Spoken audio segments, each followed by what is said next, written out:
en los más leves, el conflicto se limita a la esfera de las relaciones personales íntimas.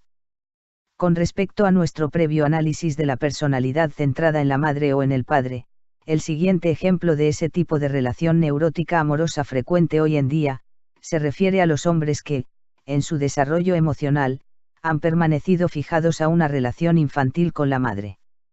Trátase de hombres que, por así decir, nunca fueron destetados, siguen sintiendo como niños, quieren la protección, el amor, el calor, el cuidado y la admiración de la madre, quieren el amor incondicional de la madre, un amor que se da por la única razón de que ellos lo necesitan, porque son sus hijos, porque están desvalidos.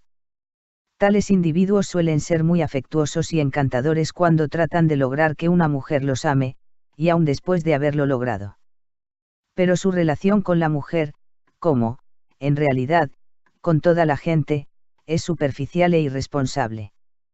Su finalidad es ser amados, no amar. Suele haber mucha vanidad en ese tipo de hombre e ideas grandiosas más o menos soslayadas.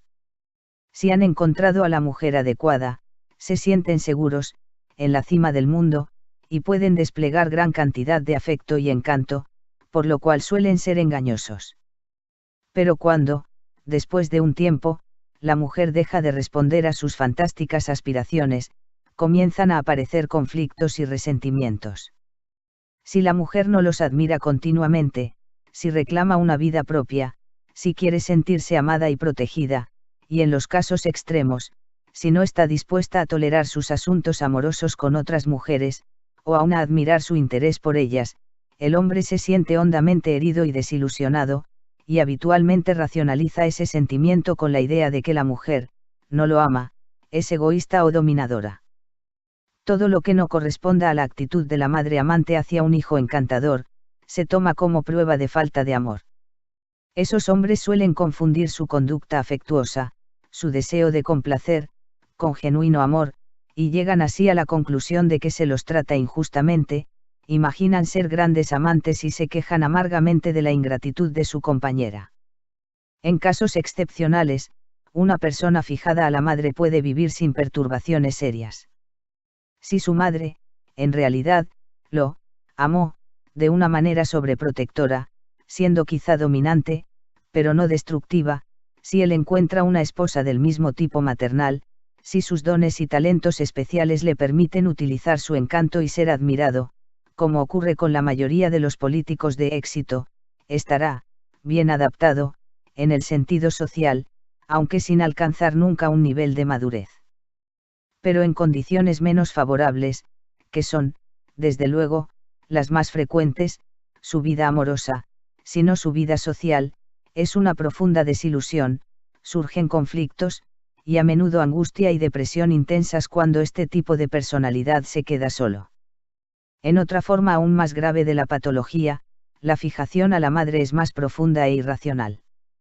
En ese nivel, el deseo no consiste, hablando simbólicamente, en volver a los brazos protectores de la madre, a su pecho nutritivo, sino a sus entrañas que todo lo reciben, y todo lo destruyen.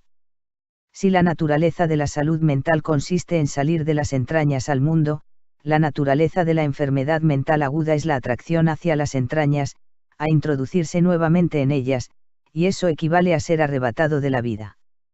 Tal tipo de fijación se produce frecuentemente en la relación con madres que tienen con los hijos una actitud absorbente y destructiva. A veces, en nombre del amor, otras, en nombre del deber, quieren mantener al niño, al adolescente, al hombre, dentro de ellas, éste no tendría que respirar sino a través de la madre, no debería amar, sino en un nivel sexual superficial, degradando a todas las otras mujeres, no debe ser libre e independiente, sino un eterno inválido o un criminal. Esa actitud de la madre, absorbente y destructiva, constituye el aspecto negativo de la figura materna. La madre puede dar vida, también puede tomarla. Es ella quien revive, y ella quien destruye, puede hacer milagros de amor, y nadie puede herir tanto como ella. En las imágenes religiosas, tales como la diosa hindú Kali, y en el simbolismo onírico, suelen encontrarse los dos aspectos opuestos de la madre. Los casos en que la relación principal se establece con el padre ofrecen otra forma de patología neurótica. Un caso ilustrativo es el de un hombre cuya madre es fría e indiferente, mientras que el padre, en parte como consecuencia de la frialdad de la madre, concentra todo su afecto e interés en el hijo. Es un buen padre, pero, al mismo tiempo, autoritario. Cuando está complacido con la conducta de su hijo, lo elogia, le hace regalos, es afectuoso, cuando el hijo le da un disgusto, se aleja de él o lo reprende. El hijo, que solo cuenta con el afecto del padre, se comporta frente a este como un esclavo. Su finalidad principal en la vida es complacerlo, y cuando lo logra, es feliz, seguro y satisfecho. Pero cuando comete un error, fracasa o no logra complacer al padre, se siente disminuido, rechazado, abandonado. En los años posteriores, ese hombre tratará de encontrar una figura paterna con la que pueda mantener una relación similar. Toda su vida se convierte en una serie de altos y bajos, según que haya logrado o no ganar el elogio del padre. Tales individuos suelen tener mucho éxito en su carrera social. Son escrupulosos, afanosos, dignos de confianza, siempre y cuando la imagen paternal que han elegido sepa manejarlos. Pero en su relación con las mujeres, permanecen apartados y distantes. La mujer no posee una importancia central para ellos, suelen sentir un leve desprecio por ella, generalmente oculto por una preocupación paternal por las jovencitas. Su cualidad masculina puede impresionar inicialmente a una mujer, pero ésta pronto se desilusiona, cuando descubre que está destinada a desempeñar un papel secundario al afecto fundamental por la figura paterna que predomina en la vida de su esposo en un momento dado. Las cosas ocurren así, a menos que ella misma esté aún ligada a su padre y se sienta por lo tanto feliz junto a un hombre que la trata como a una niña caprichosa. Más complicada es la clase de perturbación neurótica que aparece en el amor basado en una situación paterna de distinto tipo, que se produce cuando los padres no se aman, pero son demasiado reprimidos como para tener peleas o manifestar signos exteriores de insatisfacción. Al mismo tiempo, su alejamiento les quita espontaneidad en la relación con los hijos. Lo que una niña experimenta es una atmósfera de corrección, pero nunca le permite un contacto íntimo con el padre o la madre y por consiguiente la desconcierta y atemoriza. Nunca está segura de lo que sus padres sienten o piensan, siempre hay un elemento desconocido, misterioso, en la atmósfera. Como resultado, la niña se retrae en un mundo propio, tiene ensoñaciones, permanece alejada, y su actitud será la misma en las relaciones amorosas posteriores. Además, la retracción da lugar al desarrollo de una angustia intensa, de un sentimiento de no estar firmemente arraigada en el mundo, y suele llevar a tendencias masoquistas como la única forma de experimentar una excitación intensa. Tales mujeres prefieren por lo general que el esposo les haga una escena y les grite, a que mantenga una conducta más normal y sensata, porque al menos eso las libera de la carga de tensión y miedo, incluso llegan a veces a provocar esa conducta, con el fin de terminar con el atormentador suspenso de la neutralidad afectiva. En los párrafos siguientes se describen otras formas frecuentes de amor irracional, sin entrar a analizar los factores específicos del desarrollo infantil que las originan. Una forma de pseudoamor, que no es rara y suele experimentarse, y más frecuentemente describirse en las películas y las novelas, como el gran amor, es el amor idolátrico. Si una persona no ha alcanzado el nivel correspondiente a una sensación de identidad, de yoidad, arraigada en el desenvolvimiento productivo de sus propios poderes, tiende a idolizar a la persona amada. Está enajenada de sus propios poderes y los proyecta en la persona amada, a quien adora como al summum bonum, portadora de todo amor, toda luz y toda dicha. En ese proceso, se priva de toda sensación de fuerza, se pierde a sí misma en la persona amada, en lugar de encontrarse. Puesto que usualmente ninguna persona puede, a la larga, responder a las expectaciones de su adorador, inevitablemente se produce una desilusión, y para remediarla se busca un nuevo ídolo, a veces en una sucesión interminable. Lo característico de este tipo de amor es, al comienzo, lo intenso y precipitado de la experiencia amorosa. El amor idolátrico suele describirse como el verdadero y grande amor, pero, si bien se pretende que personifique la intensidad y la profundidad del amor, solo demuestra el vacío y la desesperación del idólatra. Es innecesario decir que no es raro que dos personas se idolatren mutuamente, lo cual, en los casos extremos, representa el cuadro de una folie à deux. Otra forma de pseudoamor es lo que cabe llamar amor sentimental. Su esencia consiste en que el amor solo se experimenta en la fantasía y no en el aquí y ahora de la relación con otra persona real. La forma más común de tal tipo de amor es la que se encuentra en la gratificación amorosa sustitutiva que experimenta el consumidor de películas, novelas románticas y canciones de amor. Todos los deseos insatisfechos de amor, unión e intimidad hallan satisfacción en el consumo de tales productos. Un hombre y una mujer que, en su relación como esposos, son incapaces de atravesar el muro de separatidad, se conmueven hasta las lágrimas cuando comparten el amor feliz o desgraciado de una pareja en la pantalla. Para muchos matrimonios, esa constituye la única ocasión en la que experimentan amor, no el uno por el otro, sino juntos, como espectadores del amor de otros seres. En tanto el amor sea una fantasía, pueden participar, en cuanto desciende a la realidad de la relación entre dos seres reales, se congelan. Otro aspecto del amor sentimental es la abstractificación del amor en términos de tiempo. Una pareja puede sentirse hondamente conmovida por los recuerdos de su pasado amoroso, aunque no haya experimentado amor alguno cuando ese pasado era presente, o por las fantasías de su amor futuro.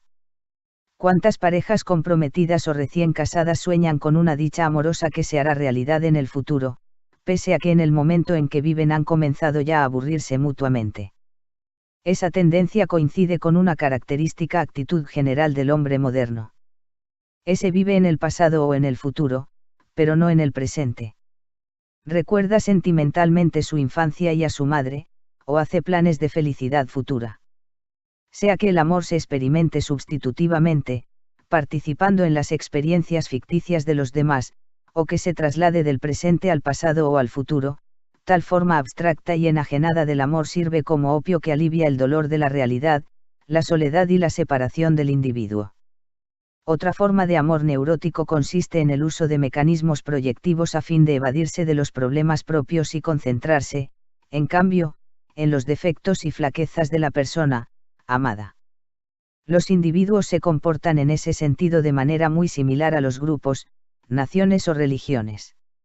Son muy sutiles para captar hasta los menores defectos de la otra persona y viven felices ignorando los propios, siempre ocupados tratando de acusar o reformar a la otra persona.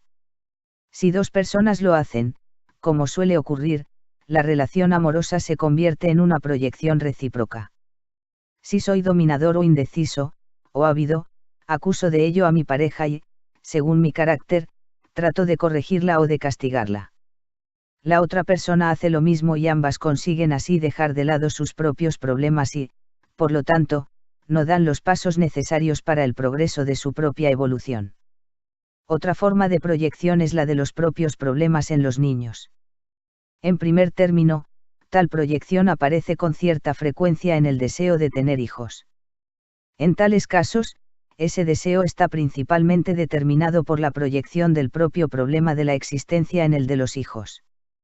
Cuando una persona siente que no ha podido dar sentido a su propia vida, trata de dárselo en función de la vida de sus hijos. Pero está destinada a fracasar consigo misma y para los hijos. Lo primero, porque cada uno puede solo resolver por sí mismo y no por poder el problema de la existencia; lo segundo, porque carece de las cualidades que se necesitan para guiar a los hijos en su propia búsqueda de una respuesta. Los hijos también sirven finalidades proyectivas cuando surge el problema de disolver un matrimonio desgraciado. El argumento común de los padres en tal situación es que no pueden separarse para no privar a los hijos de las ventajas de un hogar unido. Cualquier estudio detallado demostraría, empero, que la atmósfera de tensión e infelicidad dentro de la familia unida es más nociva para los niños que una ruptura franca, que les enseña, por lo menos, que el hombre es capaz de poner fin a una situación intolerable por medio de una decisión valiente. Debemos mencionar aquí otro error muy frecuente, la ilusión de que el amor significa necesariamente la ausencia de conflicto. Así como la gente cree que el dolor y la tristeza deben evitarse en todas las circunstancias, supone también que el amor significa la ausencia de todo conflicto. Y encuentran buenos argumentos en favor de esa idea en el hecho de que las disputas que observan a diario no son otra cosa que intercambios destructivos que no producen bien alguno a ninguno de los interesados. Pero el motivo de ello está en el hecho de que los conflictos de la mayoría de la gente constituyen, en realidad, intentos de evitar los verdaderos conflictos reales. Son desacuerdos sobre asuntos secundarios o superficiales que, por su misma índole, no contribuyen a aclarar ni a solucionar nada. Los conflictos reales entre dos personas, los que no sirven para ocultar o proyectar, sino que se experimentan en un nivel profundo de la realidad interior a la que pertenecen, no son destructivos. Contribuyen a aclarar, producen una catarsis de la que ambas personas emergen con más conocimiento y mayor fuerza. Y eso nos lleva a destacar algo que ya dijimos antes. El amor solo es posible cuando dos personas se comunican entre sí desde el centro de sus existencias, por lo tanto, cuando cada una de ellas se experimenta a sí misma desde el centro de su existencia. Solo en esa experiencia central está la realidad humana, solo allí hay vida, solo allí está la base del amor.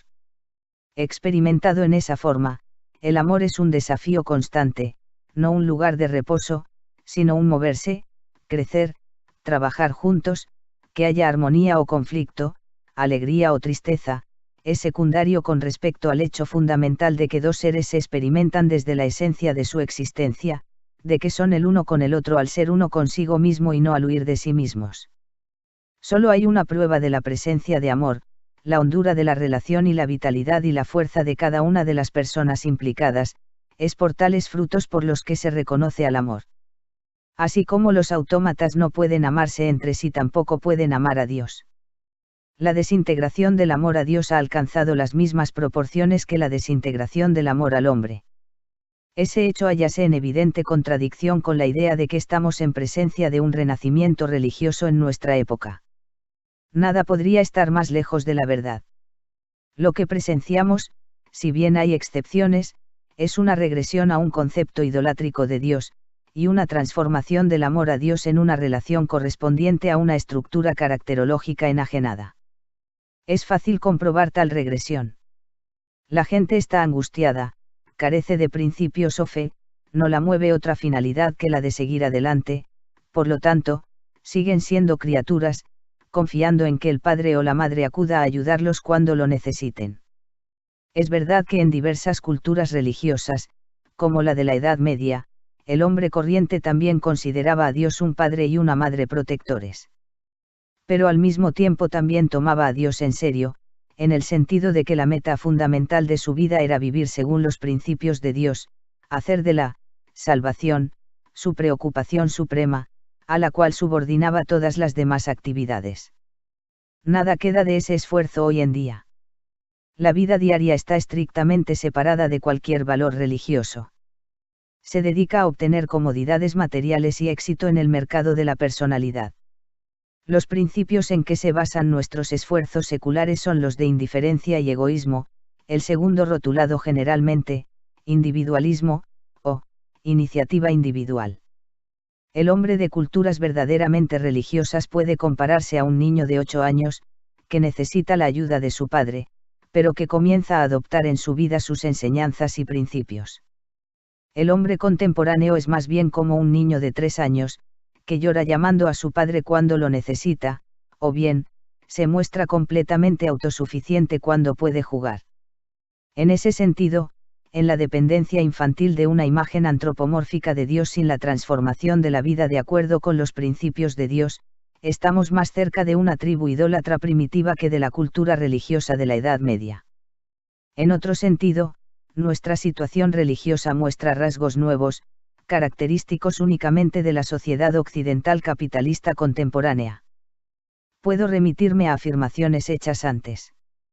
El hombre moderno se ha transformado en un artículo, experimenta su energía vital como una inversión de la que debe obtener el máximo beneficio, teniendo en cuenta su posición y la situación del mercado de la personalidad.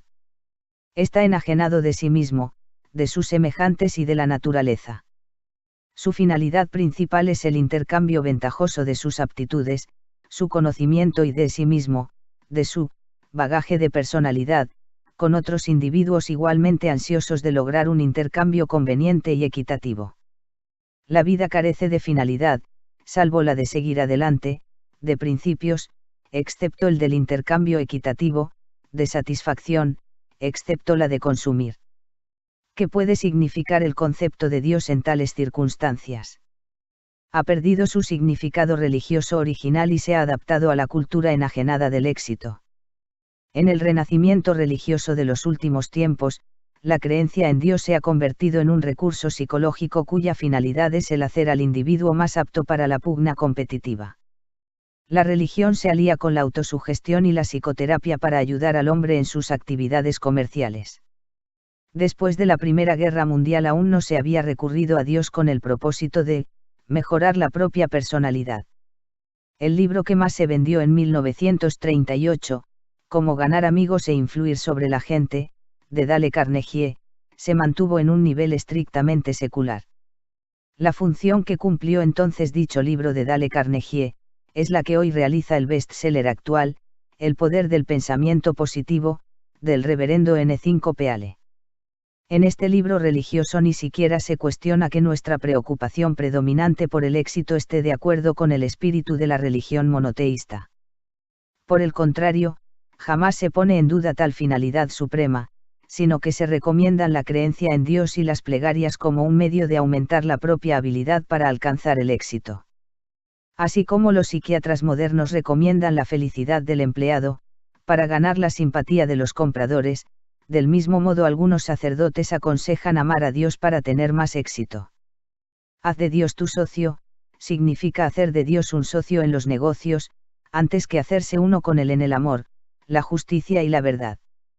De modo similar a cómo se ha reemplazado el amor fraternal por la equidad impersonal, se ha transformado a Dios en un remoto director general del universo y compañía, sabemos que está allí, que dirige la función, aunque ésta probablemente seguiría adelante sin él, nunca lo vemos, pero aceptamos su dirección mientras desempeñamos nuestro papel. 4. La práctica del amor. Habiendo examinado ya el aspecto teórico del arte de amar, nos enfrentamos ahora con un problema mucho más difícil, el de la práctica del arte de amar. ¿Puede aprenderse algo acerca de la práctica de un arte, excepto practicándolo?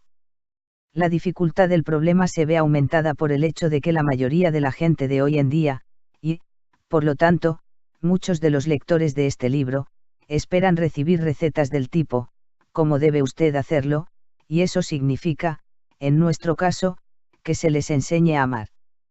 Mucho me temo que quien comience este último capítulo con tales esperanzas resultará sumamente decepcionado. Amar es una experiencia personal que solo podemos tener por y para nosotros mismos. En realidad, prácticamente no existe nadie que no haya tenido esa experiencia, por lo menos en una forma rudimentaria, cuando niño, adolescente o adulto. Lo que un examen de la práctica del amor puede hacer es considerar las premisas del arte de amar, los enfoques, por así decirlo, de la cuestión, y la práctica de esas premisas y esos enfoques. Los pasos hacia la meta solo puede darlos uno mismo, y el examen concluye antes de que se dé el paso decisivo. Sin embargo, creo que el examen de los enfoques puede resultar útil para el dominio del arte, por lo menos para quienes han dejado de esperar recetas. La práctica de cualquier arte tiene ciertos requisitos generales, independientes por completo de que el arte en cuestión sea la carpintería, la medicina o el arte de amar. En primer lugar, la práctica de un arte requiere disciplina. Nunca haré nada bien si no lo hago de una manera disciplinada. Cualquier cosa que haga solo porque estoy en el estado de ánimo apropiado, puede constituir un hobby, agradable o entretenido, mas nunca llegaré a ser un maestro en ese arte. Pero el problema no consiste únicamente en la disciplina relativa a la práctica de un arte particular, digamos practicar todos los días durante cierto número de horas, sino en la disciplina en toda la vida. Podía pensarse que para el hombre moderno nada es más fácil de aprender que la disciplina. ¿Acaso no pasa 8 horas diarias de manera sumamente disciplinada en un trabajo donde impera una estricta rutina? Lo cierto, en cambio, es que el hombre moderno es excesivamente indisciplinado fuera de la esfera del trabajo. Cuando no trabaja, quiere estar ocioso, haraganear, o, para usar una palabra más agradable, relajarse. Ese deseo de ociosidad constituye, en gran parte, una reacción contra la rutinización de la vida. Precisamente porque el hombre está obligado durante 8 horas diarias a gastar su energía con fines ajenos, en formas que no le son propias, sino prescritas por el ritmo del trabajo, se rebela, y su rebeldía toma la forma de una complacencia infantil para consigo mismo. Además, en la batalla contra el autoritarismo, ha llegado a desconfiar de toda disciplina, tanto de la impuesta por la autoridad irracional como de la disciplina racional autoimpuesta. Sin esa disciplina, empero, la vida se torna caótica y carece de concentración. El que la concentración es condición indispensable para el dominio de un arte no necesita demostración. Harto bien lo sabe todo aquel que alguna vez haya intentado aprender un arte. No obstante, en nuestra cultura, la concentración es aún más rara que la autodisciplina. Por el contrario, nuestra cultura lleva a una forma de vida difusa y desconcentrada, que casi no registra paralelos. Se hacen muchas cosas a la vez, se lee, se escucha la radio, se habla, se fuma, se come, se bebe. Somos consumidores con la boca siempre abierta, ansiosos y dispuestos a tragarlo todo, películas, bebidas, conocimiento. Esa falta de concentración se manifiesta claramente en nuestra dificultad para estar a solas con nosotros mismos. Quedarse sentado, sin hablar, fumar, leer o beber, es imposible para la mayoría de la gente. Se ponen nerviosos e inquietos y deben hacer algo con la boca o con las manos. Fumar es uno de los síntomas de la falta de concentración, ocupa la mano, la boca, los ojos y la nariz. Un tercer factor es la paciencia. Repetimos que quien haya tratado alguna vez de dominar un arte sabe que la paciencia es necesaria para lograr cualquier cosa. Si aspiramos a obtener resultados rápidos, nunca aprendemos un arte. Para el hombre moderno, sin embargo, es tan difícil practicar la paciencia como la disciplina y la concentración. Todo nuestro sistema industrial alienta precisamente lo contrario, la rapidez. Todas nuestras máquinas están diseñadas para lograr rapidez, el coche y el aeroplano nos llevan rápidamente a destino, y cuanto más rápido mejor. La máquina que puede producir la misma cantidad en la mitad del tiempo es muy superior a la más antigua y lenta. Naturalmente, hay para ello importantes razones económicas. Pero, al igual que en tantos otros aspectos, los valores humanos están determinados por los valores económicos. Lo que es bueno para las máquinas debe serlo para el hombre, así dice la lógica. El hombre moderno piensa que pierde algo, tiempo, cuando no actúa con rapidez, sin embargo, no sabe qué hacer con el tiempo que gana, salvo matarlo eventualmente. Otra condición para aprender cualquier arte es una preocupación suprema por el dominio del arte. Si el arte no es algo de suprema importancia, el aprendiz jamás lo dominará. Seguirá siendo, en el mejor de los casos, un buen aficionado, pero nunca un maestro. Esta condición es tan necesaria para el arte de amar como para cualquier otro. Parece, sin embargo, que la proporción de aficionados en el arte de amar es notablemente mayor que en las otras artes. Un último punto debe señalarse con respecto a las condiciones generales para aprender un arte. No se empieza por aprender el arte directamente, sino en forma indirecta, por así decirlo. Debe aprenderse un gran número de otras cosas que suelen no tener aparentemente ninguna relación con él, antes de comenzar con el arte mismo. Un aprendiz de carpintería comienza aprendiendo a cepillar la madera, un aprendiz del arte de tocar el piano comienza por practicar escalas, un aprendiz del arte zen de la ballestería empieza haciendo ejercicios respiratorios. Para un cuadro de la concentración, la disciplina, la paciencia y la preocupación necesarias para el aprendizaje de un arte, recomiendo al lector Zen de Art of Archery, de Rigel, Nueva York, Pantheon Books, Incorporated, 1953. Si se aspira a ser un maestro en cualquier arte, toda la vida debe estar dedicada a él o, por lo menos, relacionada con él. La propia persona se convierte en instrumento en la práctica del arte, y debe mantenerse en buenas condiciones, según las funciones específicas que deba realizar. En lo que respecta al arte de amar, ello significa que quien aspire a convertirse en un maestro debe comenzar por practicar la disciplina, la concentración y la paciencia a través de todas las fases de su vida. ¿Cómo se practica la disciplina? Nuestros abuelos estarían en mejores condiciones para contestar esa pregunta. Recomendaban levantarse temprano, no entregarse a lujos innecesarios y trabajar mucho. Este tipo de disciplina tenía evidentes defectos. Era rígida y autoritaria, centrada alrededor de las virtudes de la frugalidad y el ahorro, y, de muchos modos, hostil a la vida.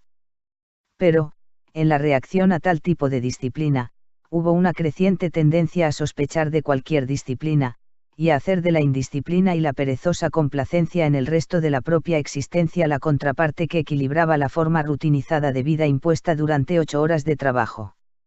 Levantarse a una hora regular, dedicar un tiempo regular durante el día a actividades tales como meditar, leer, escuchar música, caminar, no permitirnos, por lo menos dentro de ciertos límites, actividades escapistas, como novelas policiales y películas, no comer ni beber demasiado, son normas evidentes y rudimentarias. Sin embargo, es esencial que la disciplina